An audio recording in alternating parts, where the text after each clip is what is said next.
Hello, everybody. Welcome back to Inside the Force. Dave Cottingham here with Casey Cooley. Hello, everybody. And joining us on this episode, Hannah Burr. How are you, Hannah? I'm doing well. How are you? Very good. Thanks, everybody, for joining us. This is episode 319.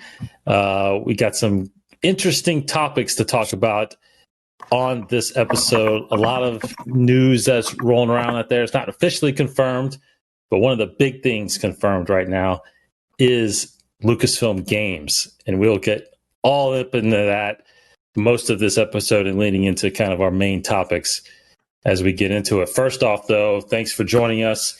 And of course, if you haven't been to our YouTube channel at all, Hannah's been co-hosting with me really on a series called Beyond the Saga, where we're diving into all the stories beyond the Skywalker saga. So I definitely wanted to not only have you on here because you're a big gamer, but also because to really push the show out there, because there are a lot of people that are really writing and commenting on how much they're learning from all these stories that are out there. And there's so many good ones. So, I just wanted to kind of plug that. And Hannah, you're fantastic on it, of course, right? Thank you. Sure. Yeah. Well, you like we always say, you're a big reader. I'm a big audio listener, so you get through those faster than I do. But it's great because lately we've been actually going back and hitting up the stories that have come out from a couple of years ago, just in case you've missed them. We're hitting the Vader series right now, the original Vader series by Kieran Gillen, and really good series. I think we're about to finish that one up, and then we're diving into Thrawn books. We've got the Aftermath books that we want to get into. High Republic eventually, as that rolls out right now. So anyway, it's a great little series, and I thank you so much, Hannah, for doing that with me. Well, thank you. It's an honor. Absolutely. All right, Case, we got some stuff to talk about. One thing that I wanted to first talk about, I'm not sure either of you have heard this or not, but there's an article rolling around some of the trades out there about the Kevin Feige Star Wars film. Now, we got a big announcement at Investors Day about the Patty Jenkins movie, about the Taika Waititi movie. Never really officially heard anything about the Kevin Feige movie. So is it happening? Who knows? Just like Rian Johnson, is that happening? Who knows? But apparently in this trade that the Kevin Feige Star Wars movie has found a writer, and his name is Michael Waldron. So have either of you heard any of this, or what do you think? Do you actually think, Case, that we're going to actually get a Kevin Feige movie? Yeah, I honestly recently I've just been thinking, like, with the release of High Republic and the whole Mando universe, I thought maybe they just brought Feige on as a consultant for how to build these shared universes. Yeah. Because we hadn't heard anything. So I just thought, oh, maybe, it was like a half truth. Like, he's brought on to help, but not in the form of a producer, more as just a consultant or whatever, but or advisor. But I mean, gosh, yeah, if that's still in the works, I haven't read it from anywhere, but not to say that really matters. I don't read everything. So yeah, I mean, if it's somewhere out there, then I would love it if that were true. I think Kevin Feige would be a perfect choice. I just read an article about Ben Affleck saying he's one of the best producers ever. I saw that too. I think it's certainly worth saying that because, I think having him would be a good addition to Star Wars. Well, as just one movie or a series of movies, I think why not let him stretch his legs in this universe? What do you think, Hannah, about the expectations of what a Kevin Feige movie would mean to the Star Wars universe? I mean, honestly, I have nothing else to add. Casey kind of just You said it all. I'm under the opinion of the more creative minds we can get into Star Wars, the more we can expand it, the more we can explore it. I think we definitely need to go outside of the Skywalker saga. We need to really dive deep into the, for lack of a better word, the outer rims of what Star Wars can offer. And he definitely can do it. So as long as it's beneficial to the universe, then heck yeah, let's do it. So Michael Waldron, who I mentioned, as of right now, he is working, or he worked on the first series of the Loki Disney Plus series that is coming out. So obviously he knows Kevin Feige, so it wouldn't be a stretch to know that he's actually writing or penning the first draft of this movie. Mm-hmm. But, again, and I think maybe it wasn't fully announced because it's in the very early stages. Something like that could obviously go to the wayside and not actually get developed. Hence, the Rian Johnson stuff, or, who knows if that's going to happen. But I think they're pretty positive that Patty Jenkins and Taika Waititi are going to produce and direct those movies. Feige's been such a big producer. It's a wonder if he's going to direct, because I don't think he's directed any of these Marvel movies. So are we going to get a directing movie, or maybe is he producing possibly Taika's or Patty's movie? Maybe we're talking about the same thing. I don't know. Is that maybe the start of it? Could Patty Jenkins and Taika's movie be in the same universe and kind of be intertwined like the Marvel series? So of course we don't know any of that. That's just pure speculation. So, but I'm with you. I think he's obviously solid gold right now for Disney. So why not give him some Star Wars to see if he can match it. One side note, I did read about that one time, and I don't think I really followed up on it, but there was something floating around, because you can't really think of leadership of Disney, or I'm sorry, Lucasfilm, without obviously talking about Kathleen Kennedy. And there was an article going around that Kathleen Kennedy was actually the one that called Favreau in about producing The Mandalorian.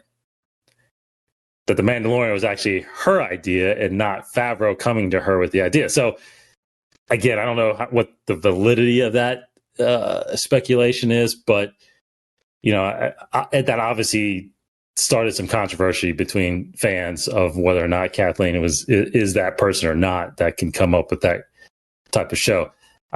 There's no really discussion. I wanted to talk about that. It's kind of just something I read and was like, oh, that's interesting, because Kathleen has, very similar to Kevin Feige, to be honest, Kathleen is one of the most successful producers in Hollywood ever.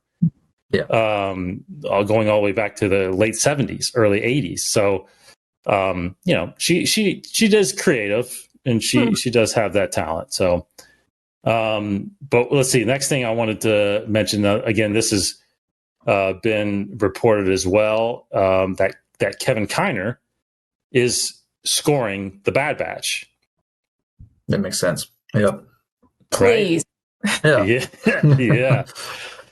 I mean, some of this, I think, it goes without saying. I think with what he's done with the Clone Wars, there's still tracks from the Clone Wars that I have in my Star Wars playlist. I play like crazy, like the time when Ahsoka's leaving at the end of season 5, and of course the final score of the series, Siege of Mandalore, stuff like that. So that is some great news. I know both of you are still.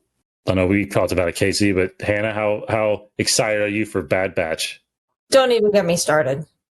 Well, I'm getting you started. I'm so excited. Oh, I cannot wait.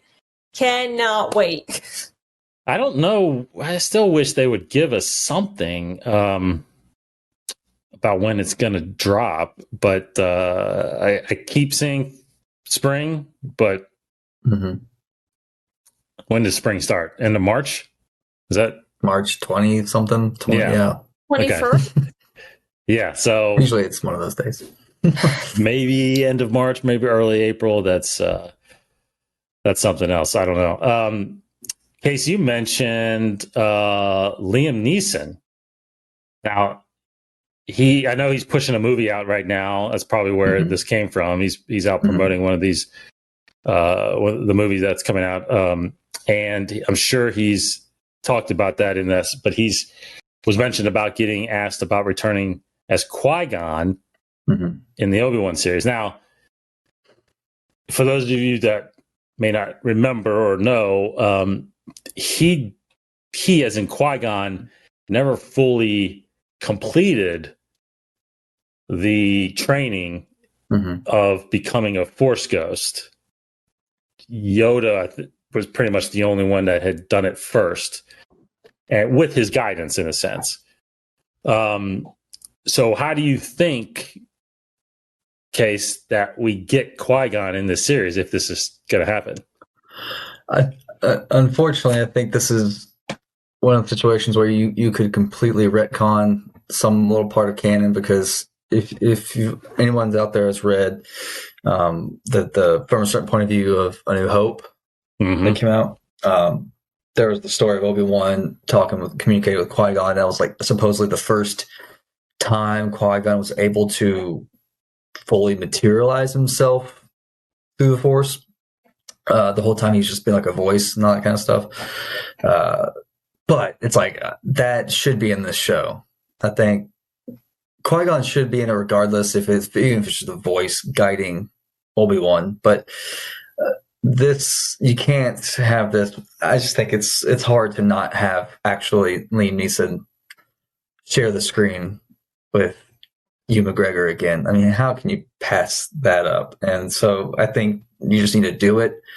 And unfortunately, that would be completely, maybe not completely, but just retconning that little short story, which is a great story in that book. But yeah, I think you kind of have to do that, because Qui-Gon just needs to be in it, and we need to see Liam Neeson's face because he's awesome. And yeah, I think it's obviously it's been 21 years, right, since Phantom Menace. So obviously he's aged 21 years, but I don't think that matters as a Force ghost. He can look however he wants. He can, it just makes him look more ghostly, I guess. I don't know, but yeah, I say do it. Bring him in, put him in several episodes. It doesn't matter. I think you have to have him. What's your thoughts on that, Hannah? First of all, has it really been that long since Phantom Menace has come out? Yeah.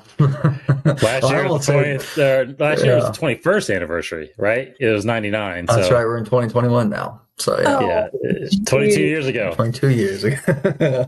Oh, okay. Yeah. Well, I think the other way you could put him in there is if you could have his voice, but then maybe because, we have technology where you see characters being de-aged. So maybe you could do a couple of flashback scenes where Obi-Wan remembers his training with Qui-Gon. I was actually thinking the same thing. I mean, maybe, I don't know. I mean, sure, we would love to see Liam Neeson being the awesome Liam Neeson that he is. But, you could always do flashbacks where Obi-Wan's trying to seek guidance, and it could be like, remember what I taught you. And then with that, to a young Obi-Wan being trained. Yeah. I don't know. That's another way. But, I mean, at this point, they're already rewriting the canon a bit, like we've seen in Mandalorian with the Darksaber. So I wouldn't be surprised if they rewrote canon again where we actually see his Force ghost. But I think it would be really, really, really cool to see more of the relationship that Liam and Obi-Wan had as Master and Padawan before Anakin entered into the picture. Yeah, I was going to go there too. I was going to go there to the de-aging, because and Qui-Gon, you may not have to de-age too much because he had a beard and long hair, but Ewan, you might have to. Yeah, I would say with Ewan McGregor, you get a younger body double, Yeah, like almost kind of a thing.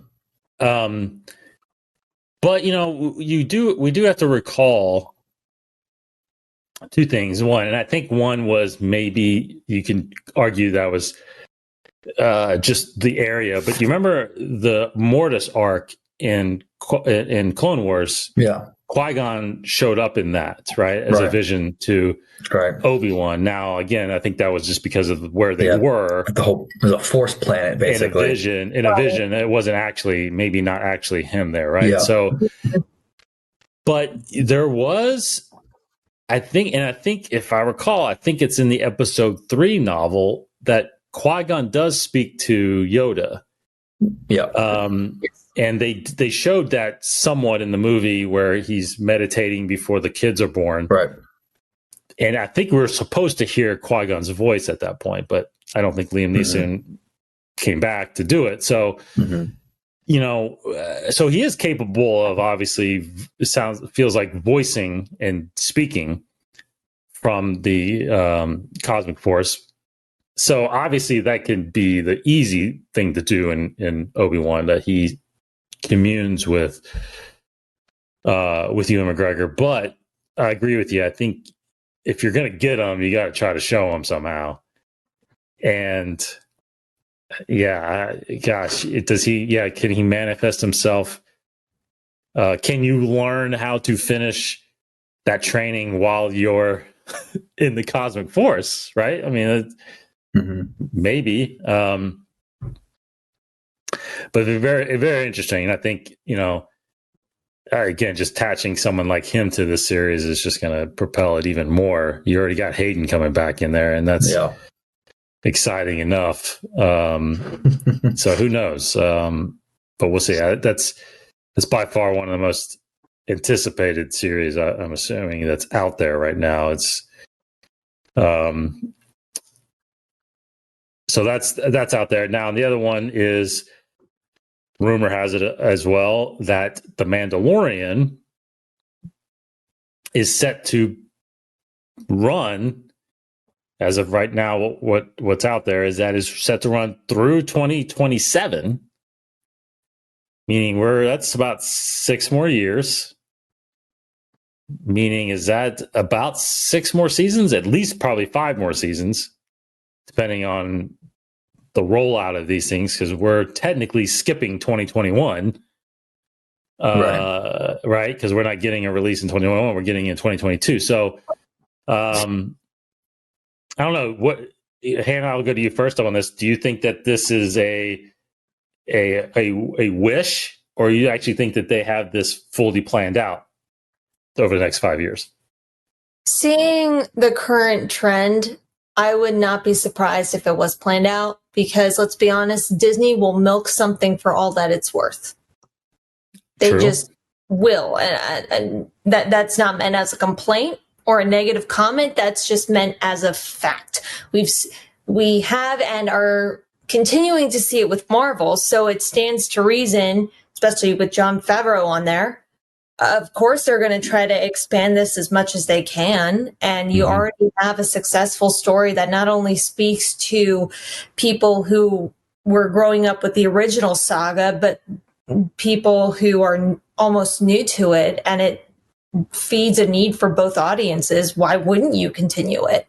So I think it's partially a wish, but I would not be surprised if that happened. I wouldn't be surprised if they went even further, but I'm of the opinion, and I think this is the shortcoming of a lot of shows, that if it feels like it comes to a good end, then it needs to end.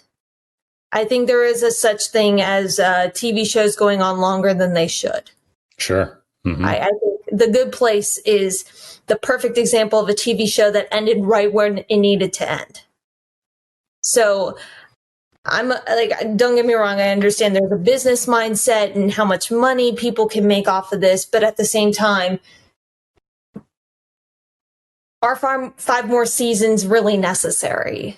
Is that Right. going to bring us a complete story, or is that just taking it a little too far? Mm-hmm. Okay, so what do you think? And then also, on top of that, there's of course rumors that there's possibly a movie coming out of this as well. What do you think? Yeah, real quick about I'll just say about the movie, because it rumors it might be theatrical, but I for one, I say keep it in Disney Plus. Don't risk. I think that's too much of a risk. Just agreed. Yeah, keep it Disney Plus. If you didn't think Solo worked out in theaters, I don't think Mandalorian would.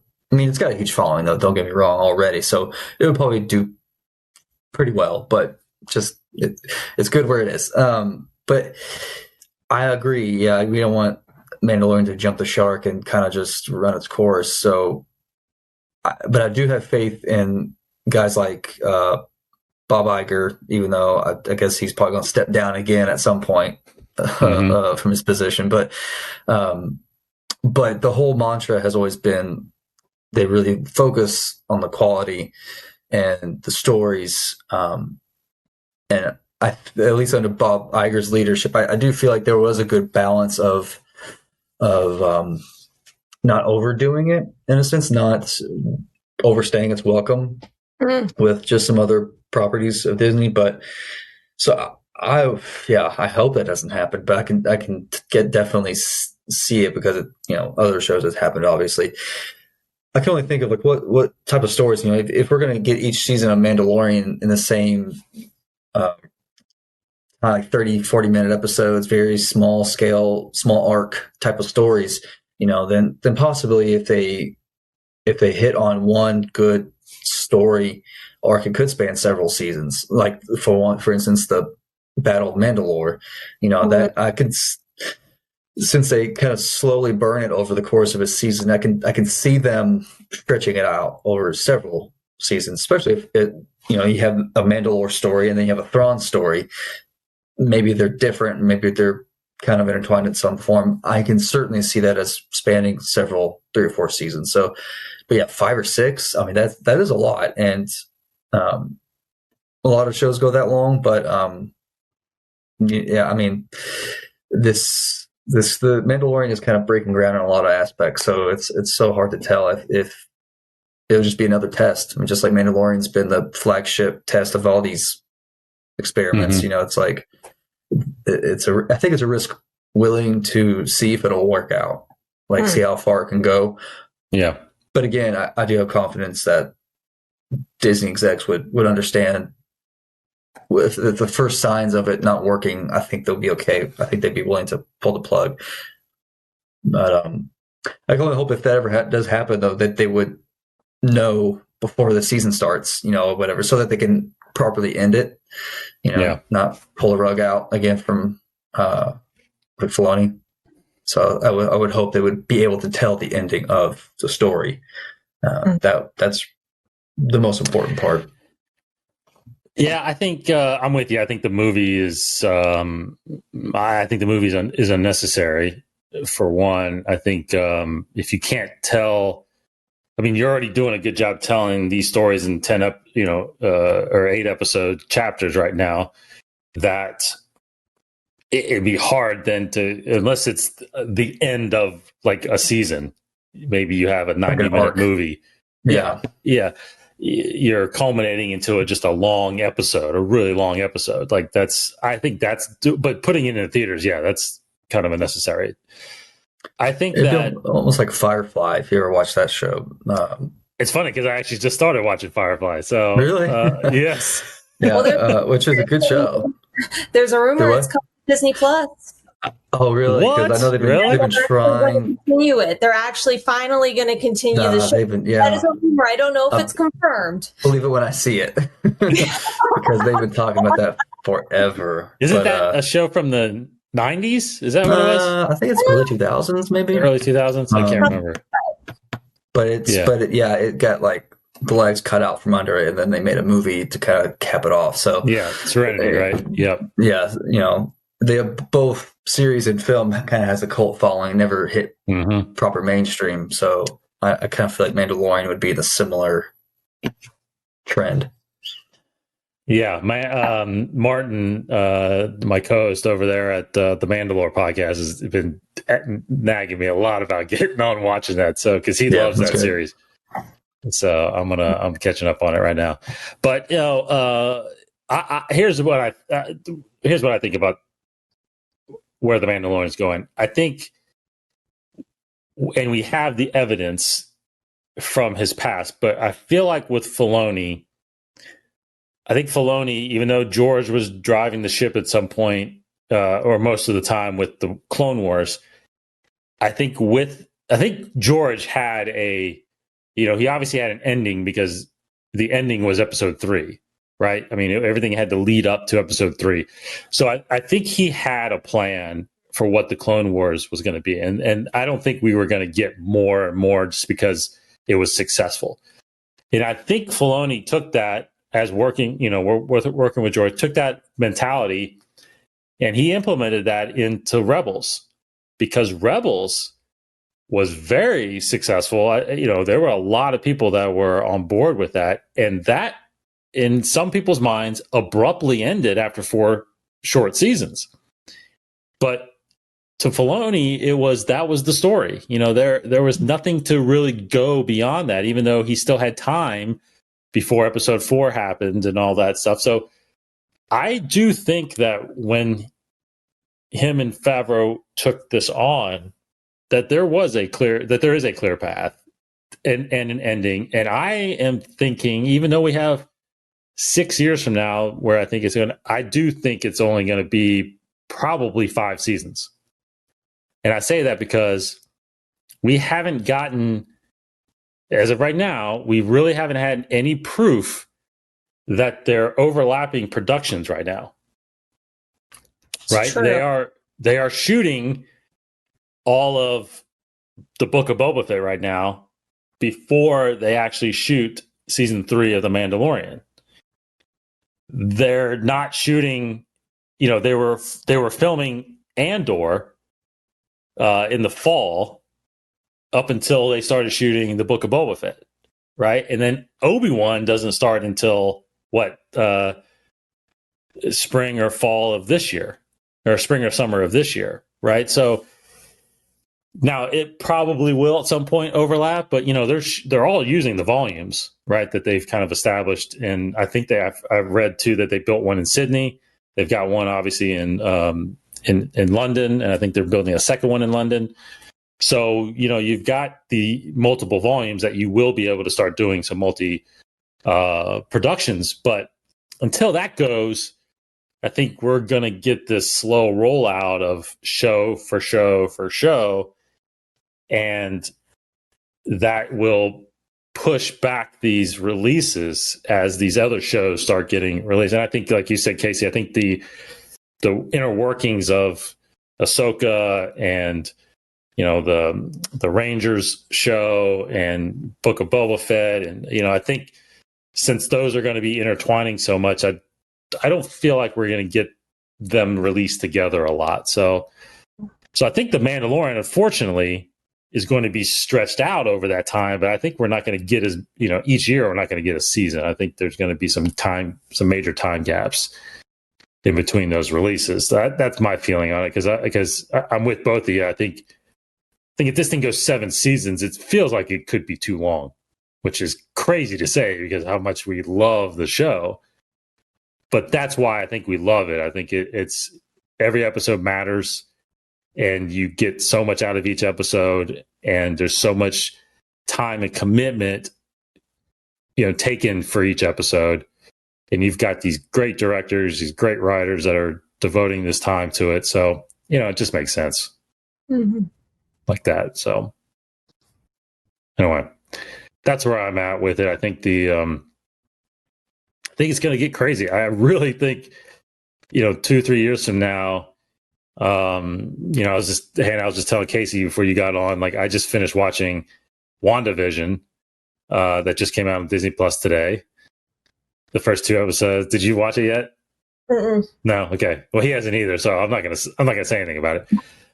But it's just, again, it's just, like you said, though, it's the Marvel Cinematic Universe, which is obviously done so well for Disney, now it's being brought into the Disney Plus world.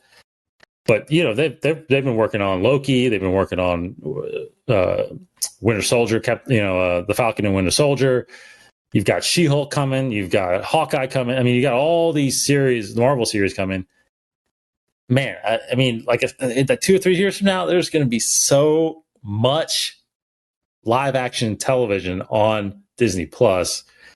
It's going to be crazy. Yeah, it's going to be crazy. So it's just a matter of time. But the sad thing is that you gotta shoot it, you gotta edit it, which takes time, as we all know, because we're in the business. Okay, let's get into our main topic, which is about Lucasfilm Games. First off, I will say, just to talk about some releases coming your way. The High Republic is out there right now. You've got Light of the Jedi and Test of Courage. Light of the Jedi by the great Charles Soule, and A Test of Courage by Justina Ireland. Those books are out there right now. Coming February 2nd, we got the Claudia Gray young adult novel, Into the Dark. So we will, as we get into finishing those books, we'll be talking about those a little bit on here, more likely a lot on Beyond the Saga. Yeah, I think you've got your hands, both of you have your hands on Into the Dark, so you get some early reading on that. Right? Yeah. I don't really read, so probably not for me. I got to wait till the audiobook comes out. I did start Light of the Jedi, though. I did start that, which is narrated again by the great Mark Thompson. Gotta listen to him. He is phenomenal.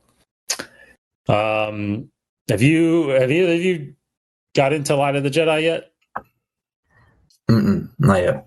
I'm going to start this weekend. Oh, nice. Okay, good. Lots to talk about then later for that.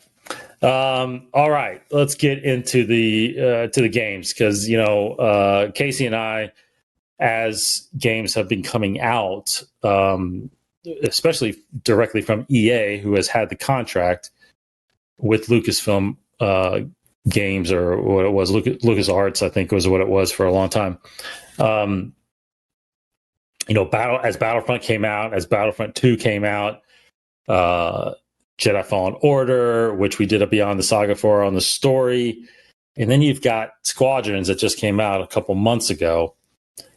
We are now venturing into a whole new era of gaming as Lucasfilm Games now. Because that contract with EA has ended, Lucasfilm Games now has basically full control over their gaming titles again, and they are now commissioning companies still like EA, but now they're able to spread into these other companies to just make a whole library of new games. One of the first ones that was announced with this announcement was a game coming from, I think it was called Massive. They're producing a new Indiana Jones game. Very quick little teaser that got released for that. I don't know about you all, but it was a little weird to see Indiana Jones on StarWars.com. Yeah, A little bit, but that's the way it goes. So what I wanted to talk about mainly is everybody's thoughts on the announcement that shortly came after this from Ubisoft and the open world Star Wars game that we are getting. So yes. So Case, first let's talk about both of you. Let's talk about the thought of what an open world actually means, because I'm a gamer, but I'm not what you call probably a regular gamer. Case, what are some of the actual big time open world games that people are usually familiar with right now? Probably right now, God of War. I mean, there's tiers of open world though, which you've got to say. I only say God of War just because that's at least my most recent experience with it, even though it's not as open world as you can get. I know like the Elder Scrolls and Skyrim games and Fallout games. Obviously, those are kind of like your some of your top open world games because you could spend 60 hours and get that's like 10%. Through the game. So I don't even think I've not beaten 100% of any open world game. So there you go. But so those are probably the top games. God of War is open world. I mean, it's just got a huge map, and there's some side things you can do, but it's not as big as obviously what your big sandbox games are like. But it's the kind of the top. Most interactive gameplay you can get, I think, right now with console games, of just being able to explore freely and do just about anything you want. Games like Fallout and the Skyrim games, you can literally do just about anything you want. You can interact with people, meaning you can kill them. You can just walk into some random dude and slice them, and that's you may start a fight or may not, but that's kind of like your super open world games, where you can pretty much do whatever you want. But then you have, God of War and some other games where you maybe are more limited to what you can interact with. It's just the map that's a little more open. That's kind of it in a nutshell. And then you can get smaller and smaller. Like Fallen Order is a very small. It's not even fair to call it really open world. It's just a big map. It's just a really big map. Yeah. And the only sense that it's open world is the sense that you don't have to go 100% linear. You can planet hop and kind of play around. You're not stuck to follow a certain planet, that kind of a thing. So there's different levels, but true open world sandbox games are your tens and dozens of hours of gameplay kind of a thing. Hundreds. Hannah, you a big fan of open world?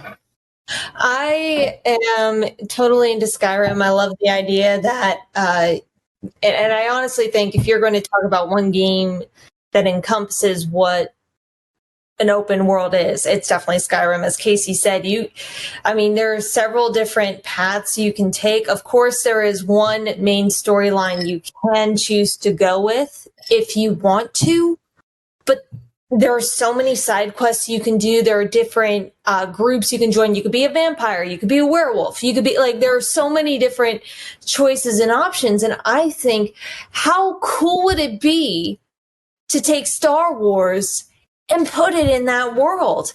You can, do you want to be more of a scoundrel Han Solo type, or do you want to be Jedi, or do you want to be Sith, or do you want to be, let's go all the way and say you want to be a Night Sister. I mean, I think that would be awesome. What you want to be in this world. And of course, you need to have some sort of storyline that if you want to do it, you can, but there really is no time constraint. I think that's what makes open world so special, is that there is no big time constraint on any sort of mission that you need to do. You can do it whenever you want. Yeah. Your own story. Yeah. No, that would be amazing if they truly encapsulate what the open world, and to that effect, like what role-playing, games are like, where you can literally craft your character. Because, Knights of the Republic started to have that ability, where it was very much like dice gaming. It was very much like a Dungeons and Dragons type thing, where you create your character and there's chance, there's strategy, not really strategy, but there's you could choose your own path in a sense, where you can say this or you can say that. You can go light side, you can go dark side. But yeah, I mean, if they do this route, and I didn't even think about that, where you can create a multitude of characters and looks and appearances. That would be amazing, because KOTOR, you can pick from maybe a couple different alien species, but yeah, even Jedi Knight Jedi Academy, you can choose your gender and your race a little bit, but yeah, they can really open up and customize. That would be pretty awesome. Yeah, and you could call it you could even make it go beyond that, in the sense of, you're talking about a whole galaxy here. Sure. Yeah. Stick to one planet. You can go everywhere. That's where it gets. That's where it kind of gets mind blowing a little bit, because you have thousands and thousands of systems, just part of the Republic. How are they going to fit every one of those? I mean, the way gaming engines have developed, I mean, I don't understand probably 10% of it, but what little I've looked up about, just like Unreal Engine, like what powers the volume. It's just the ability to quickly render amazing graphics. It's like we can certainly see a scale of an open world game that we've never seen before. But even that, it's like, Han Solo says I can imagine quite a bit, but I feel like this game is going to be beyond what I can imagine. Yeah. If it truly is just mind-blowingly large maps on multiple planets, but also the space between, like space travel. Yes. That's the only game I'm ever going to buy for the rest of my life. That's all it's going to take me the rest of my life to play it. I know, which is right? great. It's a $100 game. Yeah, I might spend an hour every day, and then eventually I'm going to be like 5 years in, and I'm still playing this thing. I'm just going to live day to day. Like that's like how it was when I first discovered Sims back in the day. Like in the first Sims game, it's like this is it. This is what I'm doing for the rest of my life. Yeah, this makes me think I'm just going to sit here and live my life through this game. Do I? Sorry. No, go ahead, Anna. I was going to say, you can then say, all right, this round I'm going to be a Jedi. Oh, next round I'm going to be a Sith. Oh, next round I'm going to be a bounty hunter. Yeah. Next round I'm going to be a Mandalorian. Yeah. You could. It's my 5-year plan. First 5 years, I'll play as this character. Second 5 years, I'll do that. Yeah. So it's good. But have you the open world kind of made me think of this too. Again, going back to my other co-host Martin, he started playing a game a couple months ago. Conan, Conan the Barbarian? Have you heard of this? It seems very open world. I haven't played it. Very much like Red Dead Redemption. Red Dead Redemption, I think, is another open world game. I think it's very popular right now. They're pretty. Right? Yeah, those are pretty good. Yeah, part two. Yeah, but Conan is he's the way he talks. I mean, you can, and I've seen videos of this. Like you can spend days, building a city and building your castle. I mean, it's just. That's what I'm wondering about this Star Wars game. Like, do you literally start with nothing and you have to find your way in the galaxy? Like that right there is a story in itself, because you have so many different options. If you want to go smuggle for this guy, or you want to go steal this guy's ship and fly off and do something else, or do you have force powers and you want to join the Jedi Academy? It's like, yeah, there's so many possibilities. So I'm curious. Yeah, I am curious if everybody starts as a character, and maybe obviously you can change the look and feel or the species, but do you just start choosing your path? Because I mean, obviously a game, I don't know if, maybe you guys know, I don't know of any game that doesn't have some kind of beginning and end, some kind of story. I'm assuming that's the case. Even with these open world games, there's still a storyline that you can do, right, to get to the end. Yeah. Yes. Yeah. There certainly. Yeah. Because even like, and I never played it, but even like, I feel like one of the first open world games really was Grand Theft Auto, right? Where that was a good trendsetter, I would say. Yeah, because in that direction. There was a storyline there, but you can go off and do whatever you wanted. You can go rob this place or steal this guy's car or shoot this guy, or it's like you could do whatever you wanted. But if you wanted to follow and like go to the place you're supposed to go, you could do that and advance in the game. That's kind of what I feel like, and like you said with those other games. But how do you do? God, I'm just thinking of how big of a file this is because of all these locations. Like if I wanted to go to Tatooine, I should be able to go to Tatooine and go to the cantina. Yeah. But if I wanted to go to the and sit in a Senate session on Coruscant, I should be able to go. It's like, am I going to be able to do that stuff? Because and so let me throw this out there because I think this is an interesting question. What era do you want this game in? Yeah. Because right now we're talking about, a whole new era that's been introduced to us in the High Republic. We've been stuck for 40 plus years in what's known as the Skywalker saga, right? The era between 1 and 9. So where do you think we're going to, what era do you think we're going to get, but what era do you want? Hannah? Oh, that's really tough. Like, do you want to at all be involved in the Galactic Civil War? Do you want at all to there be a backdrop of the Clone Wars? It's like it'd be pretty crazy, right? If you were, let's just say this is the Clone Wars era, and you're living on some planet that all of a sudden the war comes on your planet. It's like, I mean, there's things like that could be possibly introduced in this, but I don't know if they'll do that. I'll just say I think that I have a feeling. I have this feeling that it's going to be definitely prior to episode 1. Mm-hmm. Maybe they'll go to the High Republic era, but maybe they might actually introduce us somewhere, around that part. But the only reason I say that is because I think you have to have Jedi around. You have to be able to be a Jedi.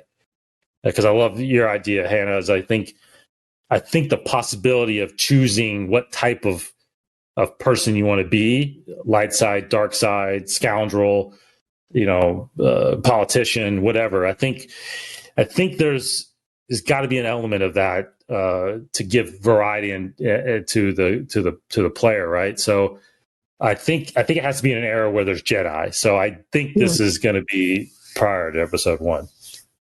I agree. I think I really wanted to take place during the time frame of Knights of the Old Republic.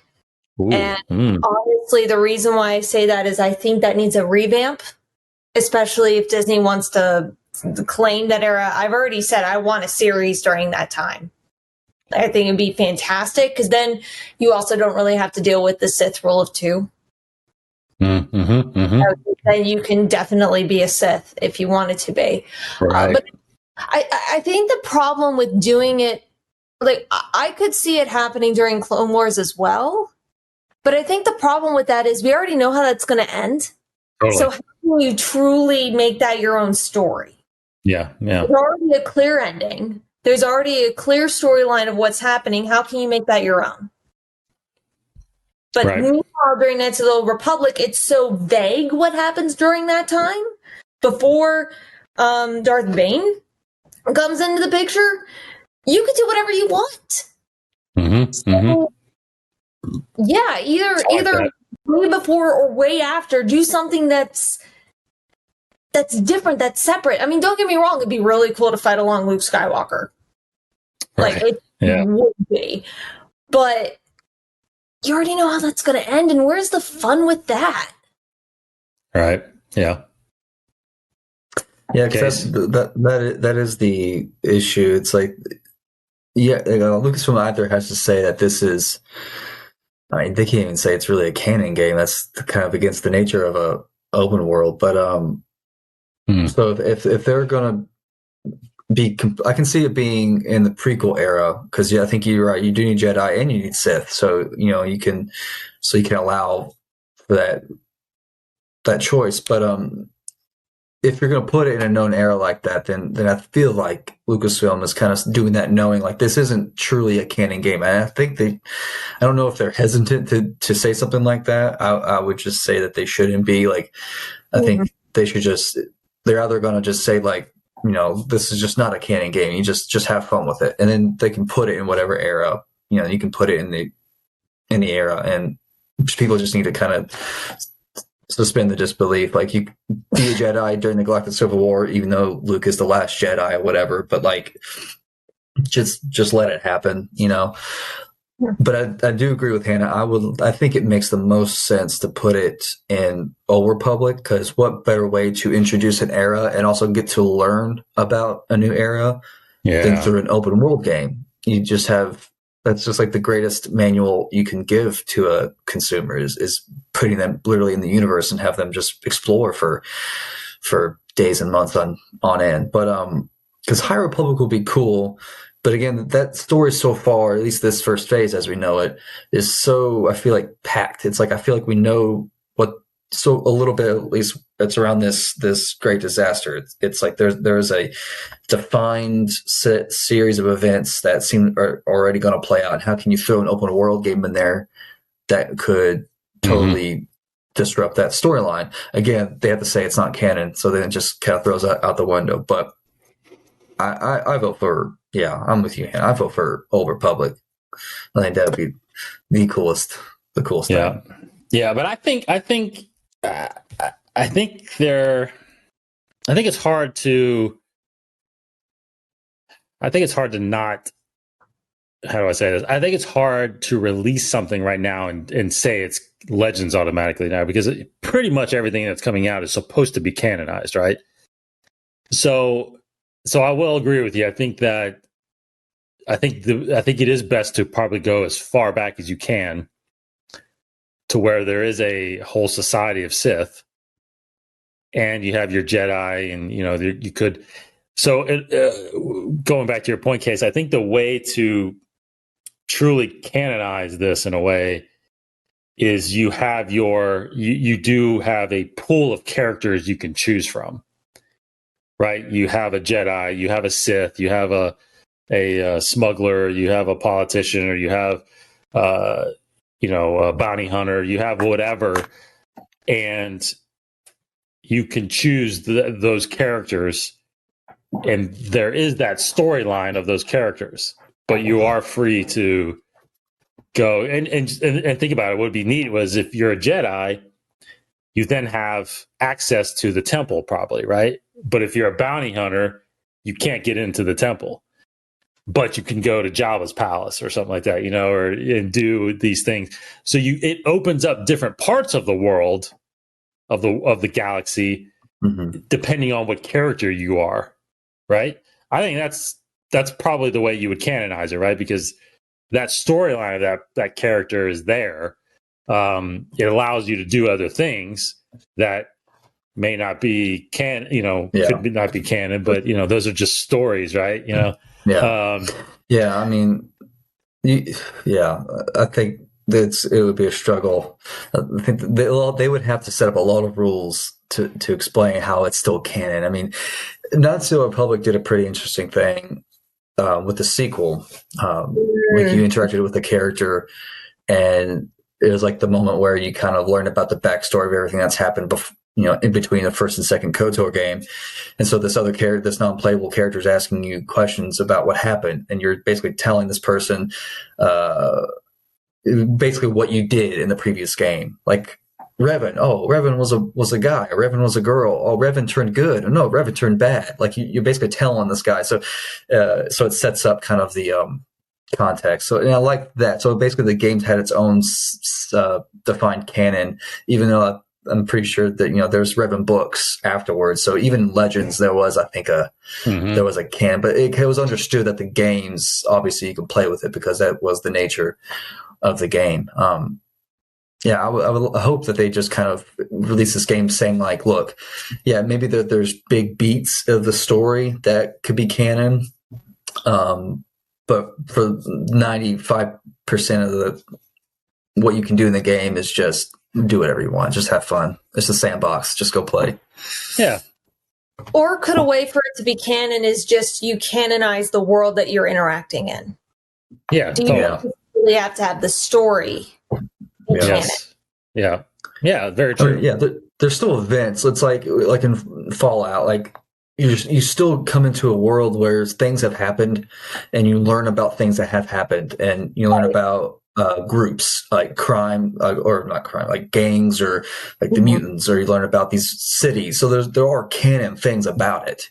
It's just a matter of but you can like totally obliterate these things, or totally disrupt the natural order of things. So so if it's like Old Republic era, it can certainly set up a canon world of planets and people, non-playable characters, that kind of a thing. But yeah, in terms of what the story is going to be, it would just be. But that's the thing. It's like if this is the first introduction to the Old Republic, I think that is the best footing to be on when setting up new canon, is allowing this game to kind of put in place what is canon, what is flexible, rather than put it in an era that already has these rules that you can't bend. Right. The problem with KOTOR 2, which has confused me beyond belief. Several things.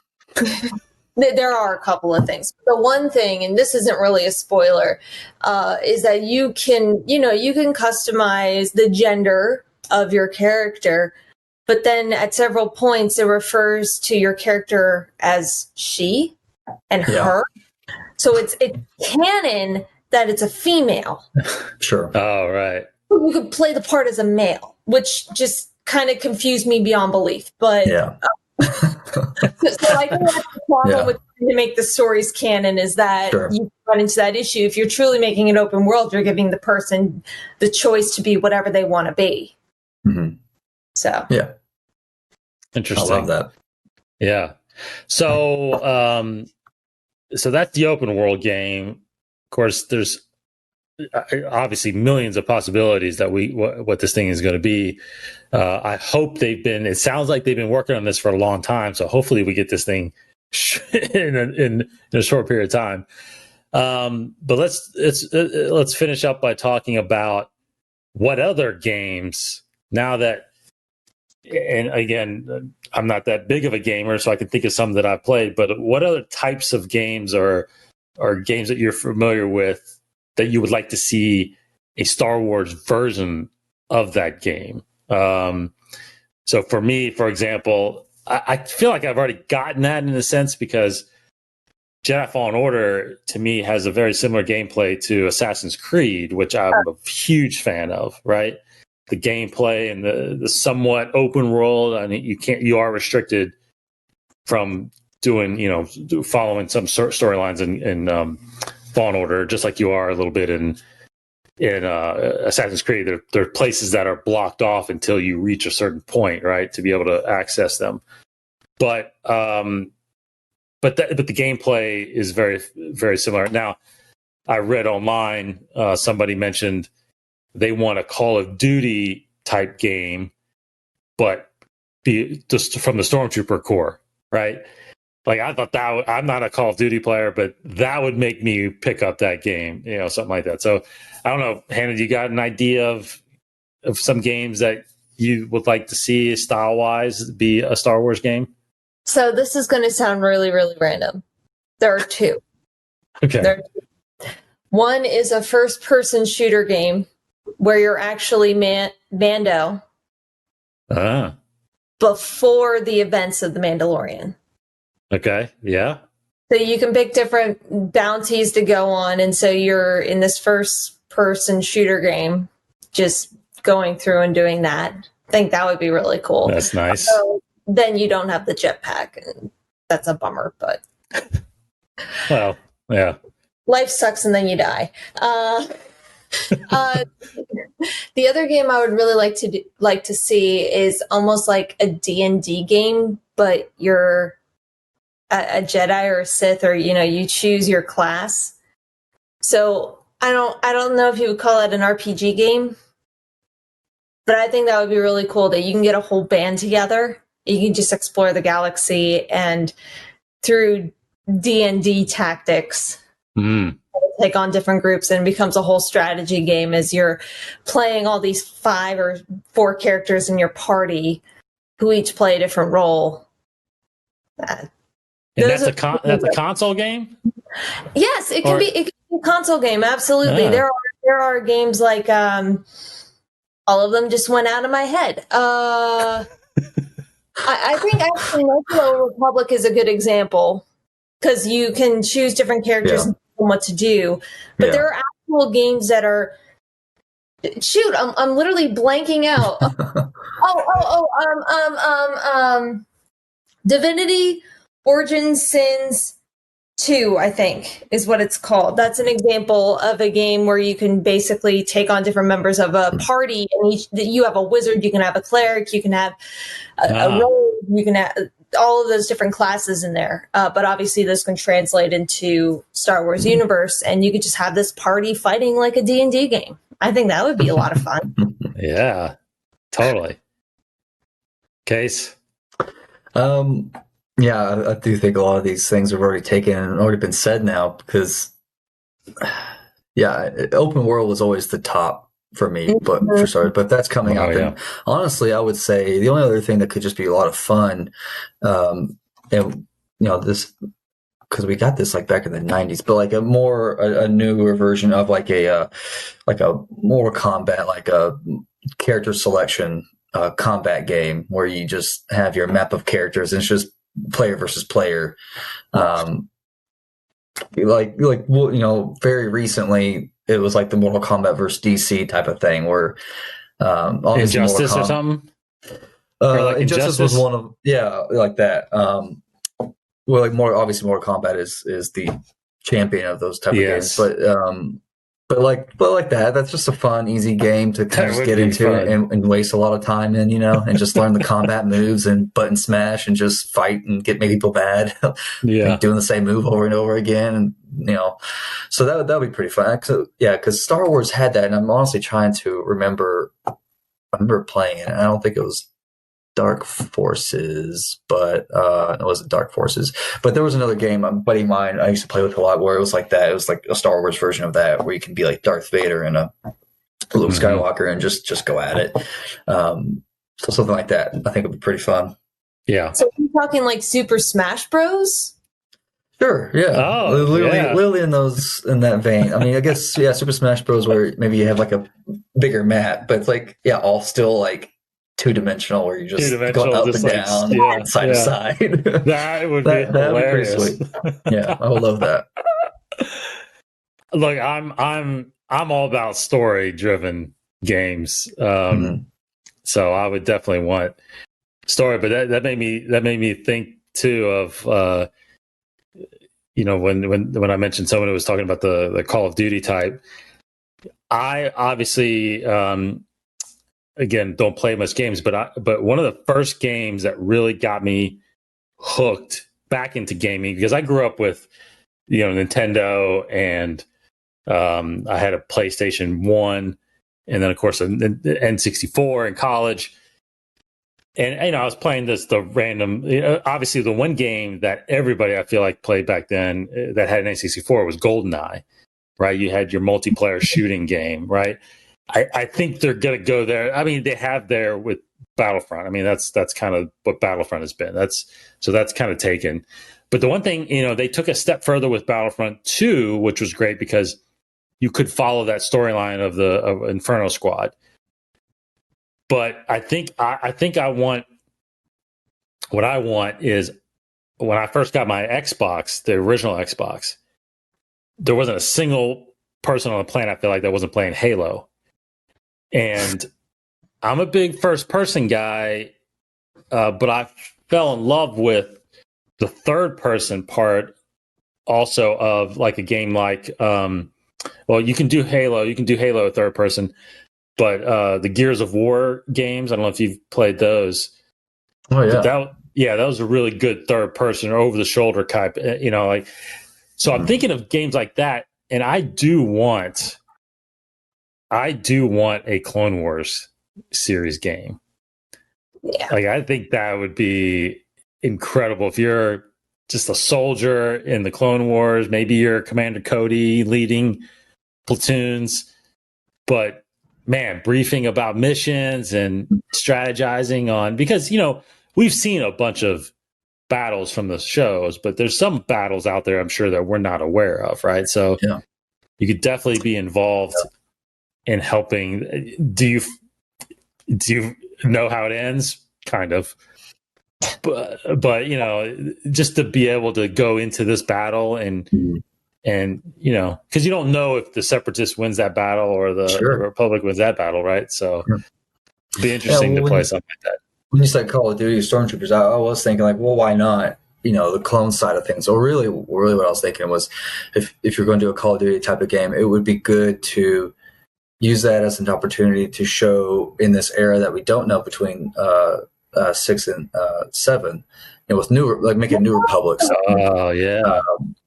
They're obviously not fighting large galactic armies, but they're fighting perhaps we don't know, but they could be fighing little militias on specific planets, or cartels, that kind of a thing. So, because you're right, I want story driven stuff. So I would love it, like with a game to teach us something new about something we don't know of Star Wars. So one era is that New Republic era. So that would be pretty cool. Yeah, that's great. Yeah. So anyway, exciting times. We got a handful of excitement and announcements when Investor Day came with all these series and movies, but now this is a whole nother level. And again, and I'm sure you've thought about it, Hannah, but Casey and I, we've been talking about it for years. Like, when are we getting new games? Like, when are we getting that just library of rollout of games? It feels like we're going to get a bunch. Now, again, going back to what the announcement was, Ubisoft announcing this open world, of course, the Indiana Jones game. Now, EA is still involved, and the only announcement they've made so far is there apparently will be several announcements throughout this year of what games they've been working on. Apparently, they have been working on games prior to this announcement. So it sounds like there's going to be a big rollout here very shortly. I could see that being like a bogus thing. It's like, EA, what do you have? And they're like scrambling. Oh, we've got a few things. We have. Yeah, we're going to tell you this year. We have a few things going on this year. Yeah, with this game, we got it. And they immediately scrambled. What are we going to do? I don't know. That's exactly what it felt like. It's like, well, yeah, we got something too. Yeah. We got 3 games. How many games do you have? Okay, we got add one more. That's how many we have. We got 7. That's open great. World. Yeah, we got. But that's what we want, right? We want these companies fighting to be making as many games as possible. We want them to be good. We don't want them to be bad. True. Yeah, listen, other than open world, I want to see VR just expand. I just want to see VR to just keep growing. I want Ready Player One, man, and I can't imagine how that's even possible. But I want VR to expand. Yeah, I don't know if they can make that open. Now, I thought I heard some rumors of a possible, this months ago, a possible VR open world type game, but maybe I'm dreaming that. Who knows? But if they did make something like that, yes, I'm all for that. I'm very much into those games, the VR games. So maybe the game Ubisoft is working on can be transferable to VR. Yeah. Because if you think about what Skyrim is played, you can either play it as third person or first person. And they came out with the VR version. Mm-hmm. They made it for VR. Yeah. Wow. But I don't know the limits of it though. I don't know what all you can or cannot do. I don't think it was that successful, if I remember correctly. Probably not. I haven't heard much about it recently, so probably not. But because I can't imagine them being able to do that entire world and condense it down to VR yet. But it'll get there. It'll definitely get there. Yes. Oh yeah. So maybe that's down the line is once we get to that point, they're like, oh, by the way, now buy this game for your VR set. That's right. Yeah. That's right. I mean, I can totally see Skyrim being a VR game. Wow. Yeah. Well, in the short term, anyway, just a reminder, there is a game coming out in the spring, which is going to be the Lego Skywalker Saga game. I think we're all excited for that as well. So that'll have to hold you over until something else comes out. I hope there's really good mobile games too, because I wouldn't mind playing. I know there's some mobile games out there. I'm not really big on the Galaxy of Heroes game that's out there because I'm not really big on the fighting style of that. What is it called? Like turn-based, like Final Fantasy. Yes, that's right. Turn-based. Yeah. Is KOTOR like that too, right? Is that? Yeah, it was. It was very much like, because I love Final Fantasy, so it was very much like Final Fantasy Star Wars, which was like got me sold immediately. Yeah, not so much me. That's the main reason why I didn't get into that. So I don't like being able to move while I'm getting hit. And then like you slice them and you hear it, but it's a miss. Like, what? I don't. Really? I hit them. See, that would be frustrating. That's when the DMV comes in, because clearly you didn't roll. Yeah, I know, right? Yeah, exactly. Yeah. The 16, well, I rolled a 15, so I missed. Even though it was a super awesome power, I missed. Exactly. Yeah. I just force lightning him. I don't. It's right. He's 10 feet away. Okay. I don't like that. That was the way to go, though, because you using force lightning didn't necessarily mean you went dark side. That was like the perfect cheese method to go through the game. Yeah. Oh man. I'm all about the cheese. I'm all about the cheese when it comes to gaming. Okay, well, that will do it for this episode. Some great discussions on the world of Lucasfilm Games. That's going to be hitting our lives here in hopefully the next year or two. But we'll be talking about all of those as they get released here and talked about and whatnot. So, what this really is really cool, which I hope we get more of, Case. We always talk about, especially these games like Fallout or Assassin's Creed. They always come out with these incredible cinematic trailers. Yeah. You know what I mean? Like, I mean, they did it for KOTOR also. I mean, those trailers for the Old Republic games. The PC sequel. Yeah. Yeah. Oh man, I enjoy watching those. Also. So, all right. Thanks everybody for listening and checking us out. Go to InsideTheForce.com to subscribe to all our content. You can listen to every one of our shows also in the podcast feed as well. So go make sure you're listening to that. Thanks, everybody. Thank you, Hannah, for joining us. Thank you, Case. Yep. Everybody, thank you again. And stay safe out there and keep loving some Star Wars. For Case? Goodbye, everybody. And go play some Star Wars games. For Hannah? Have fun exploring a galaxy. And you catch us on Beyond the Saga as well on our next shows coming soon. Thanks, everybody. Take care. Have a great weekend. May the Force be with you.